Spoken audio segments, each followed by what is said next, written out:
परम पूज्य गुरुदेव, परम वंदनीय माता जी सूक्ष्म रूप से विद्यमान है, नमन करता हूँ। मानव मात्र को प्रणाम करता हूँ। दोस्तों, आदि शक्ति माँ गायत्री प्राणों की देवी, प्राण रूप से संपूर्ण जीवों का जीवन क्रम का हेतु कारण आदि शक्ति माँ गायत्री, वो बिजली रूपी सत्ता जो आँखों से दिखाई नहीं देती, सूक्ष्म परमाणुओं से बनी हुई इस प्रकार की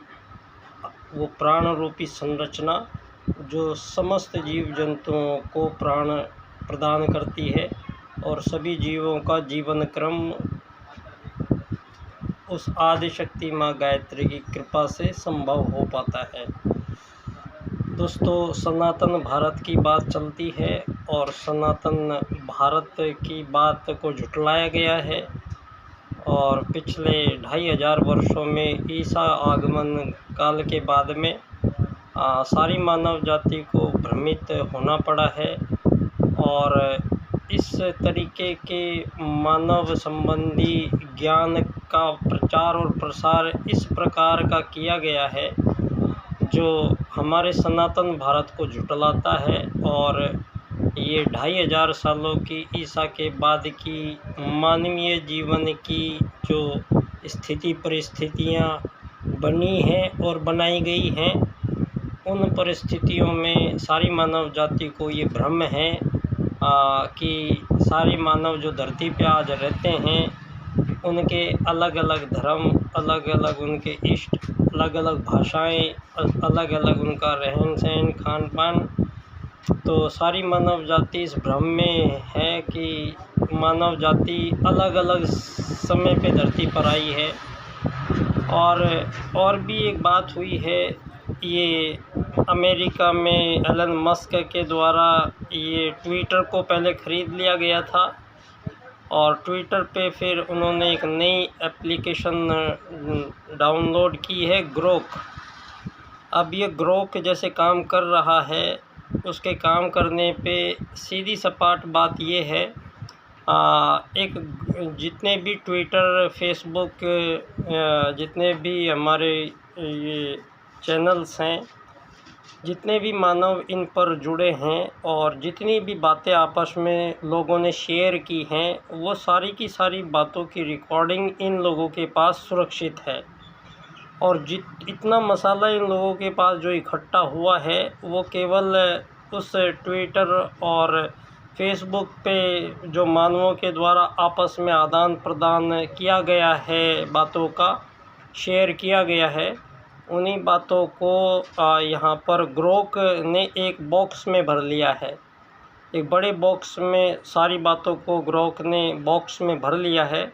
और आज ग्रोक से सारी दुनिया सवाल कर रही है, तो वो ग्रोक बिना सोचे चंद सेकंडों में हर बात का उत्तर देता है। वो उत्तर आ कहाँ से रहा है, पहले ये समझ लीजिए कि जितने मानवों ने आपस में जो बातें की है, जो शेयरिंग की है, वो सारे कॉन्क्लूज़न उन्हीं में से निकाल के प्रस्तुत कर रहा है। और यहाँ पिछले आज़ादी के बाद की जो स्थिति परिस्थिति बनी है, सभी, अब स्पेशली भारत देश की मैं बात करूँगा, तो यहाँ हमारा इतिहास विकृत किया है। इतिहास हमें उल्टा पुल्टा सारी दुनिया को बताया गया है, लिखा गया है और वो इतिहास फिर ग्रोक पे शामिल हो गया है। तो ग्रोक सारी बातें निकाल के उसी इतिहास और उन्हीं बातों में से ग्रोक जवाब देता है जो आप लोगों ने उसमें जानबूझकर भरी हैं। और जो बातें अभी उसमें भरी नहीं गई हैं, जिन बातों को अभी उसमें डाला नहीं गया है, वो उनके बारे में कुछ जानकारी रखता नहीं है। लेकिन ये एक शुरुआत है। अब जैसे जैसे ग्रोक का आगे का सफ़र चलेगा तो धीरे धीरे ग्रोक सारी जानकारियाँ इसके पास आ जाएंगी और चंद दिनों में ही, चंद महीनों में ही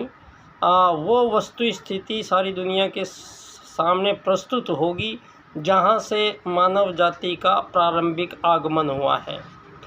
दोस्तों, इस बात में आज सारी दुनिया में जो पुरातत्ववेताओं की जो शोधें और खोजें बता रही हैं,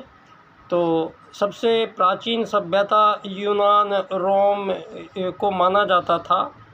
लेकिन सिंधु घाटी की सभ्यता जब से प्रकाश में आई है तो ये साबित हो गई है बात कि सबसे प्राचीन सभ्यता, इन सब में प्राचीन सभ्यता सिंधु घाटी की सभ्यता है। और सिंधु घाटी की सभ्यता में भी पश्चिमी उत्तर प्रदेश में मेरा गांव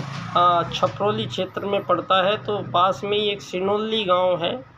सिनोली गांव में कुछ खुदाइयाँ हुई हैं और जिनकी अवधि 5 से 10,000 वर्ष पीछे के काल के अति आधुनिक मानवों की हमारे भारत में ये वो सभ्यता थी। तो अब ये सारे संसार को बात साबित हो जाएगी कि सारे संसार में सर्वप्रथम मानव जाति का आगमन भारत में हुआ है और ये जो प्रथम मानव आए हैं उन्हीं को आर्य कहा गया है। आर्य एक विशेषण पद्धति के कारण कहा गया है क्योंकि प्रथम आगमन काल में ही उन लोगों ने यज्ञ विज्ञान का आविष्कार किया था और ये अति विस्तृत, अति सूक्ष्म एक ऐसी विद्या, पराविद्या है ये, जो पूरे ब्रह्मांड से मानव के संपर्क स्थापित करने का ये प्रयोग, परीक्षण बड़े विस्तृत स्तर पर यहाँ प्रयोग किए गए हैं। सारी कायनात, सारे ब्रह्मांड के बारे में हमारे प्रथम मानव जो हमारे पूर्वज आर्य लोग आए हैं, उन लोगों ने वेद कोई लिखा नहीं गया है। वेद ईश्वर के वो सूत्र रूप हैं जिन सूत्रों को पकड़कर पूरी सृष्टि की रचना हुई है। अब ये भी बात साबित हो गई है। तो ये अब धीरे धीरे ये अब हम अगले चरण में प्रवेश करेंगे जहाँ सारे संसार के मानवों के बीच संपूर्ण विभाजन और विभेदों को समाप्त करते हुए और मानव को एक शरीर न मानते हुए एक आत्मा मानते हुए भावी जीवन को की रूपरेखा का पुनर्निर्धारण यहाँ इस युग परिवर्तन प्रक्रिया के अंतर्गत किया गया है, जो परम पूज्य गुरुदेव के निर्देशन में अखंड दीपक की साक्षी में और लाल मशाल जलते हुए सारे युग के विचारों का पुनर्शोधन किया गया है इस युग परिवर्तन प्रक्रिया में। इसी की एक कड़ी आत्मत सर्वभूतेषु का वो वैदिक सूत्र, जिसको सारे संसार के संपूर्ण जीवों का आगमन होता है, यहाँ रहना होता है और उनका जाना होता है। सभी जीवों को एक आत्मत सर्वभूतेषु के सूत्र से परम सत्ता परमात्मा ने संपूर्ण जीवन क्रम का नियोजन किया है। इस सूत्र को मानव ने तोड़ा है और मानव ने मानवों के बीच कृत्रिम रूप से अमीर, गरीब, मालिक, नौकर के ऐसे विभाजन किए हैं जिनका इनका कोई वैधानिक चीज़ नहीं बनती है। अगर ये विभाजन नहीं होते तो संसार में मानव जाति को शायद इतना भटकना नहीं पड़ता।